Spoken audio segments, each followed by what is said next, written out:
HSC ২৬ ব্যাচের ভাই আপুরা। তো গত ২-১ দিন ধরে স্টুডেন্টরা যারা আমার মিশন ২৬ প্রোগ্রামে আছে, তাদের অনেকের কাছেই এই মেসেজটা পাচ্ছি যে তারা আসলে অনেকদিন ধরে চাইছিল যে একটা বড় ভাই বা বোন থাকুক যে আসলে আমার পড়াশোনাটা ধরে রাখবে এবং তদারকি করবে যে আমি আজকে কতটা পড়েছি, কিভাবে পড়া উচিত, পড়ার যে মোটিভেশনটা ধরো আ তুমি পড়ছো, মাঝরাতে রাত জেগে পড়ছো বাট হঠাৎ করে মানে প্রচন্ড ডিপ্রেশন কাজ করছে, মানসিক চাপ, এত পড়া কিভাবে পড়বা?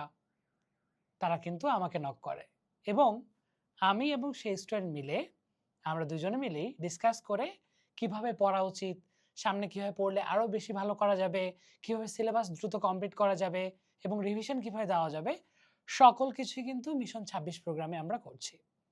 তো আল্লাহর রহমতে আ মিশন ২৬ প্রোগ্রামে স্টুডেন্ট সংখ্যা ১০০ সেই তখনই পার হয়ে গেছে।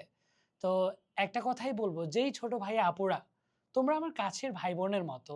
তোমরা আমাকে বিশ্বাস করেছো, তার জন্য তোমাদের প্রতি কৃতজ্ঞতা এবং তোমরা যারা এখনো ভাবছো যে কিভাবে পড়বা, টেনশন, সামনে পরীক্ষা, এইচএসসি পরীক্ষা কিন্তু জীবনের সবচেয়ে গুরুত্বপূর্ণ একটা পরীক্ষা। তো এই পরীক্ষা অবশ্যই তোমাকে ভালো করতে হবে। তার জন্য আমি তোমাদের রিফাত ভাইয়া সবসময় পাশে থাকবো। ২৪ টা ঘন্টা তোমার সাথে আমার যোগাযোগ থাকবে। আর যখন মিশন ২৬ এ এত স্টুডেন্ট যারা এখন ১৮ ঘন্টা ২০ ঘন্টা দিনে পড়ছে, গড়ে যদি বলি ১২ থেকে ১৪ ঘন্টা সবাই বেশিরভাগ পড়ছে। তোমার কি এই পড়াশোনাটা করা উচিত না?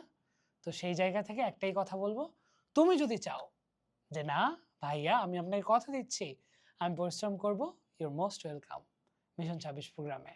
বিস্তারিত জানতে হলে আমাকে মেসেজ করো কিংবা আমাদের যে হোয়াটসঅ্যাপ নাম্বার আছে সেখানে নক করলেই হবে। আসসালামু আলাইকুম।